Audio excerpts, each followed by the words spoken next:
सदाप्रभु परमेश्वर समग्र जगतर सृष्टिकर्ता अपना प्रतिमूर्ति मन को सृष्टि कर निजक भाग्यवान बोले मन करूँ। आसु यही समय व्यक्तिगत जीवन सृष्टिकर्ता पवित्र पाद तले बसु बसु तांकर वाक्य को ध्यान करू करू जहाँ आत्मिक जीवन निमंते आवश्यकता ही ग्रहण करू। प्रार्थना करिबा। स्वर्गवासी पिता तुम्हें महान परमेश्वर एथिपाई धन्यवाद करुछु। धन्यवाद करुछु तुम्हें सर्वशक्तिमान परमेश्वर। धन्यवाद करुछु तुम्हें सर्वव्यापी परमेश्वर।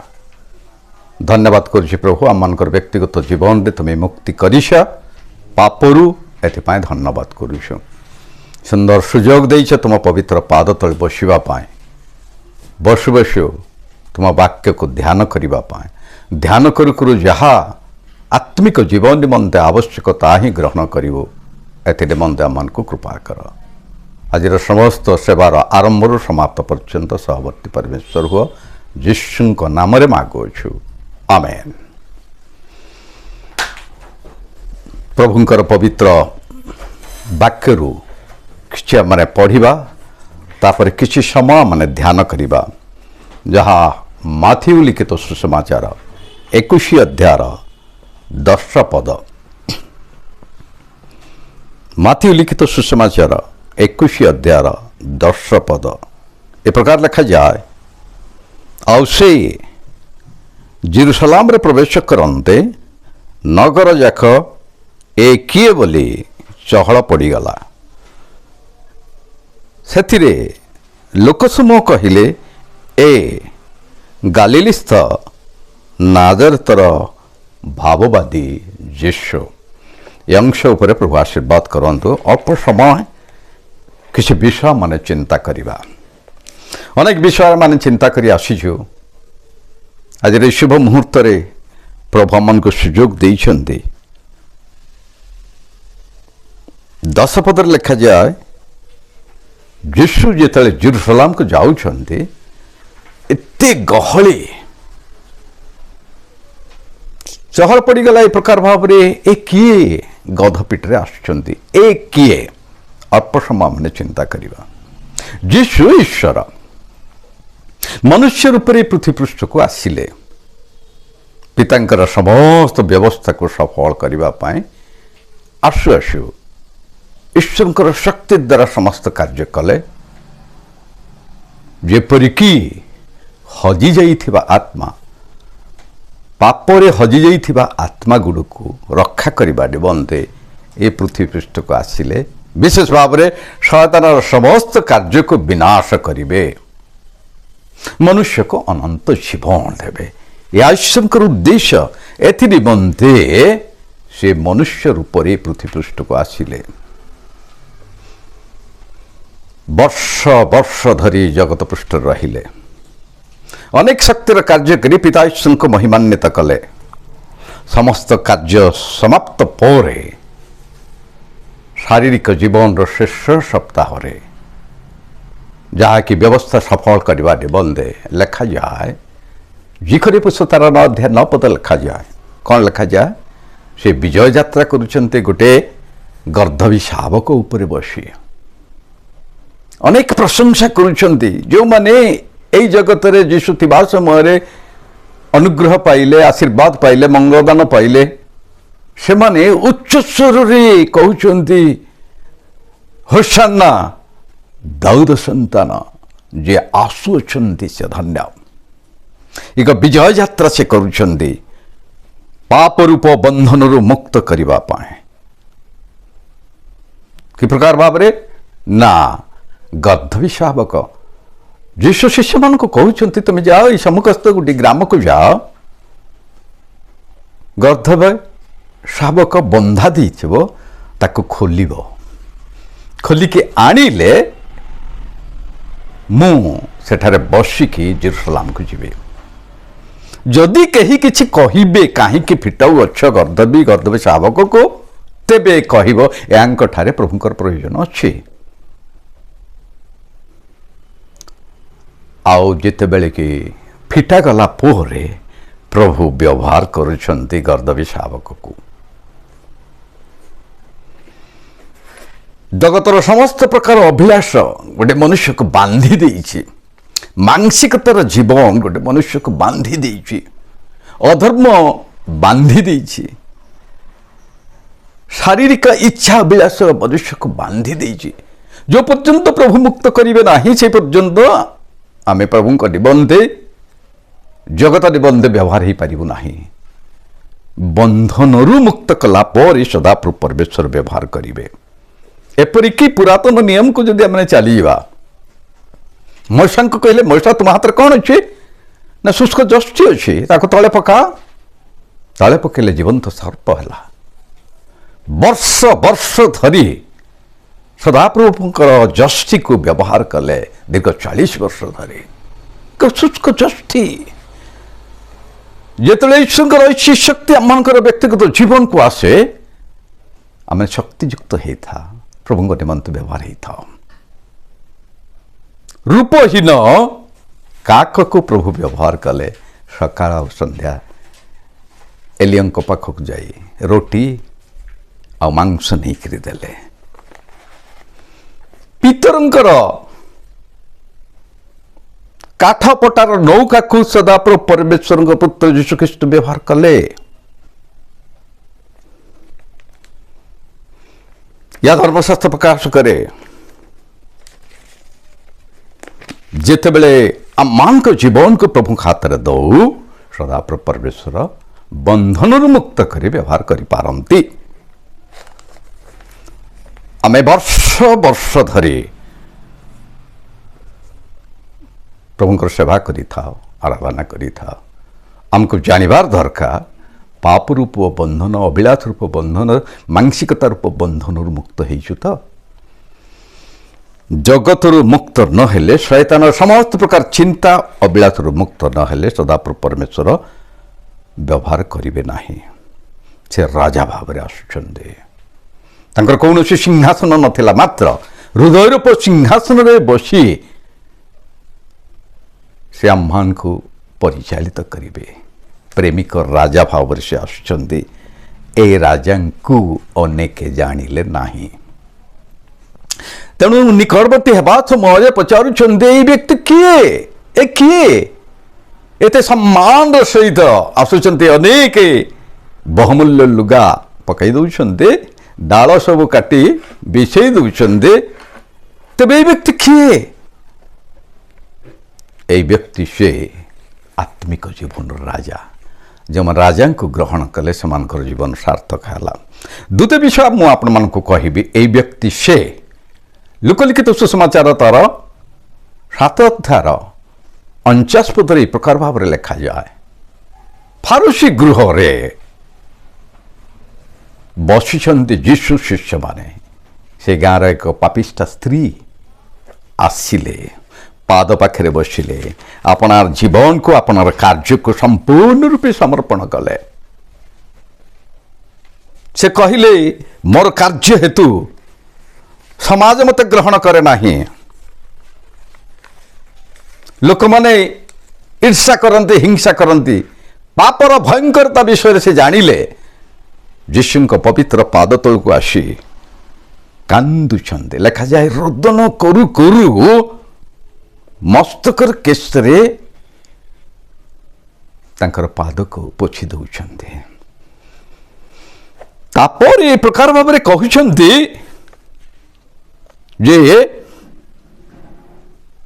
गोनारी तुम समस्त पाप क्षमा है शांति चली जा ये समस्त विषय शुणिला शिष्य मैंने पचारुंटे ए तेबे किए आपण मन देखंतु 7 अध्याय 49 पदर लिखा जाए से संगरे भोजरे बसी लोक मैंने मने मने कहवाक लगिले पाप सुधा क्षमा करुछि जे ए किए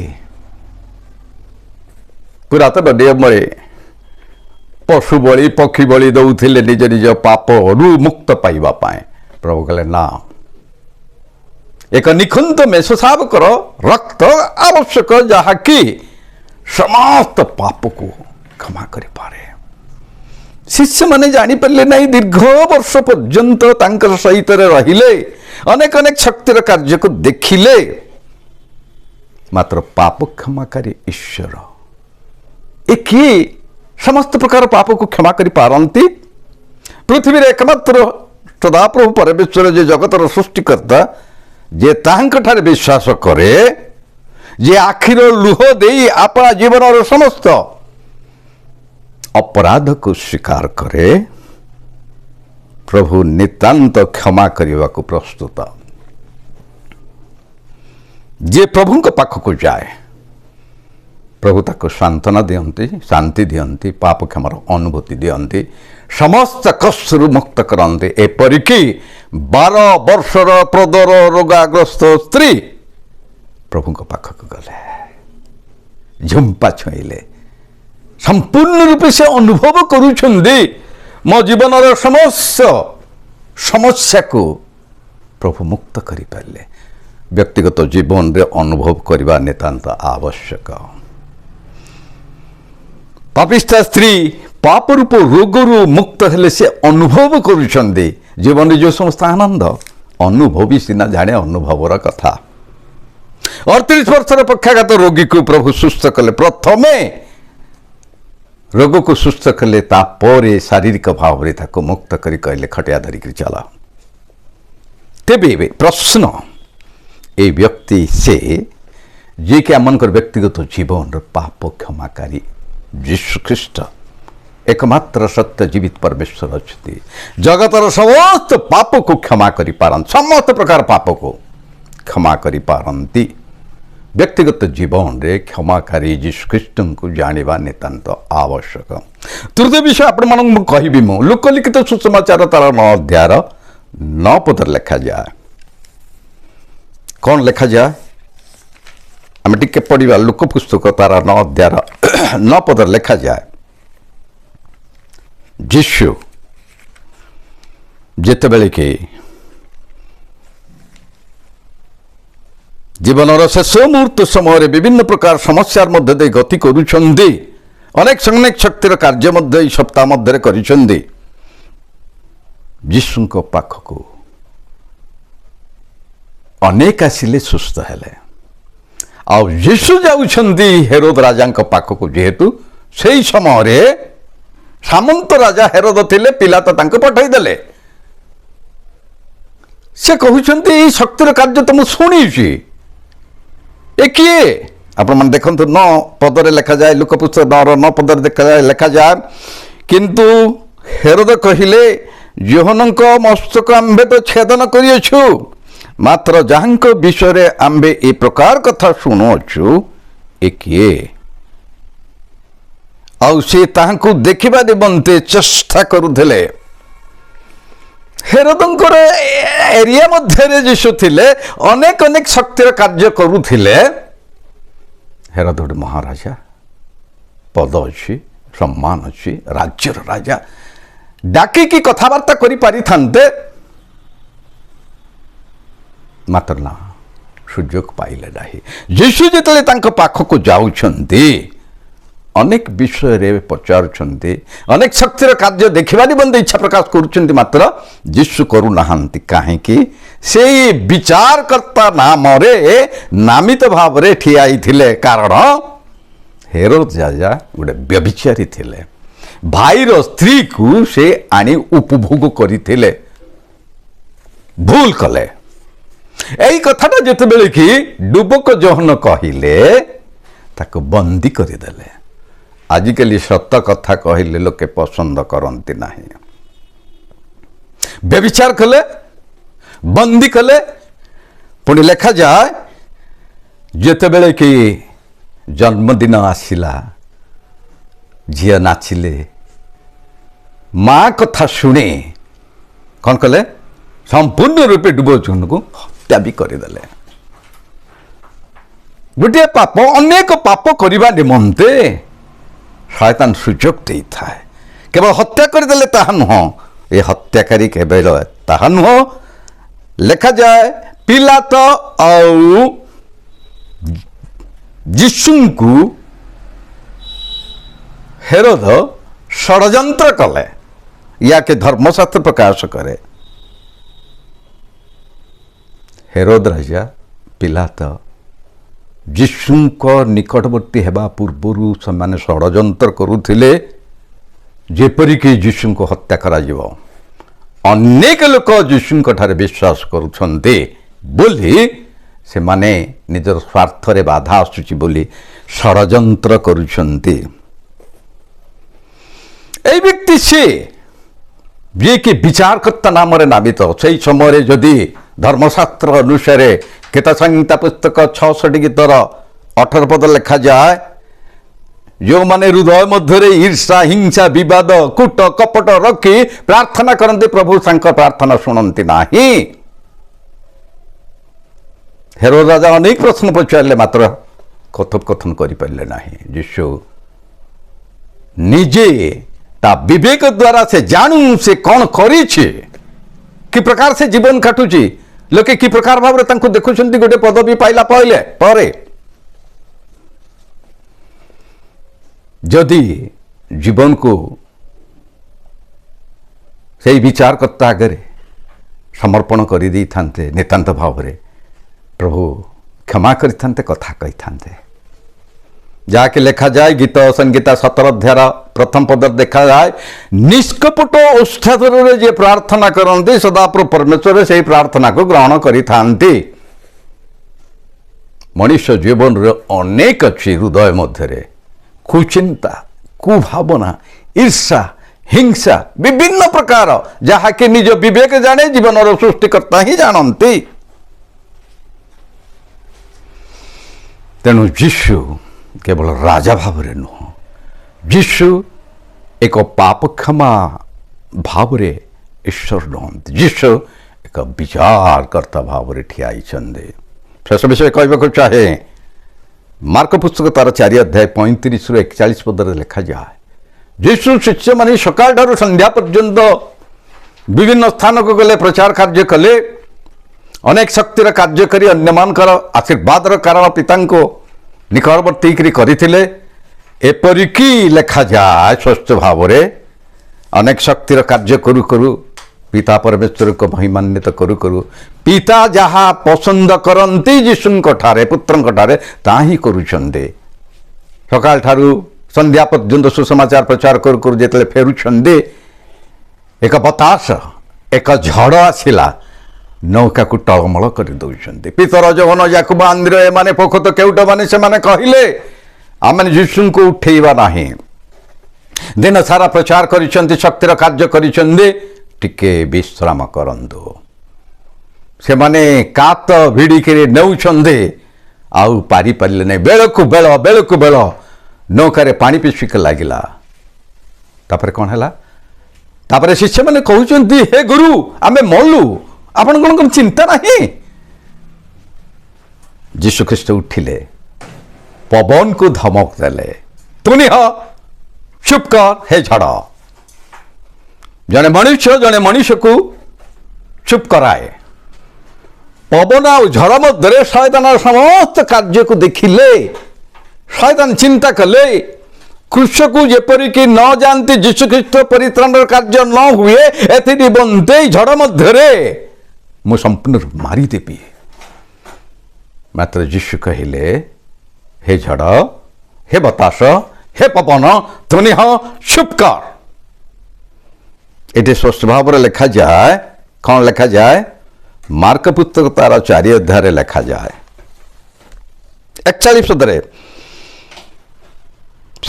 से माने अत्यंत भीत हुई परस्पर को कहवाक लगिले ए तेबे किए जे पवन और समुद्र उभय एहांक कथा मानती ए किए पवन भी माने समुद्र भी माने झड़ बसा चुप ए किए जो शिष्य माने सकाल 6 रु संध्या 6 पर्यंत यीशु सहित थिले वर्ष वर्ष ए किए ए समग्र जगतर सृष्टि करे सृष्टि के नियंत्रणाधीन करवा व्यक्ति से मात्र शिष्य मैंने जानी पारे ना जेहेतु ସେମାନଙ୍କର ଆତ୍ମିକ ଜୀବନର ପରିପକ୍ୱତା ନଥିଲା। ଯୀଶୁଙ୍କ ସହିତ ଥିଲେ, ଅନେକ ଶକ୍ତିର କାର୍ଯ୍ୟ ଦେଖୁଥିଲେ, ଅନୁଭବ ମଧ୍ୟ କରୁଥିଲେ, ମାତ୍ର ଆତ୍ମିକ ଜୀବନର ପରିପକ୍ୱତା। ଗୋଟିଏ ଆମ୍ବ ବଉଳ ଆମ୍ବ କଷି ହେଲା ପରେ ସୂର୍ଯ୍ୟ କିରଣ ପଡ଼େ, ଆସ୍ତେ ଆସ୍ତେ ଆସ୍ତେ ଆସ୍ତେ ଆସ୍ତେ ବଢ଼େ, ପାକଳ ହୁଏ। ଶସ୍ୟ ମଧ୍ୟ ତଦ୍ରୂପ। ଧର୍ମଶାସ୍ତ୍ର ପ୍ରକାଶ କରେ ଯେ ପରିପକ୍ୱ ବିଷୟ ହିଁ ଅମାରେ ରହିବ, ସୁଖମୟ ସ୍ୱର୍ଗ ରାଜ୍ୟରେ ରହିବ, ଅଗାଡ଼ି ସବୁ ଅନିର୍ବାଣ ଅଗ୍ନିରେ ପୋଡ଼ାଯିବ। ଆପଣମାନେ ଭଲ କରି ଜାଣୁଥିବେ।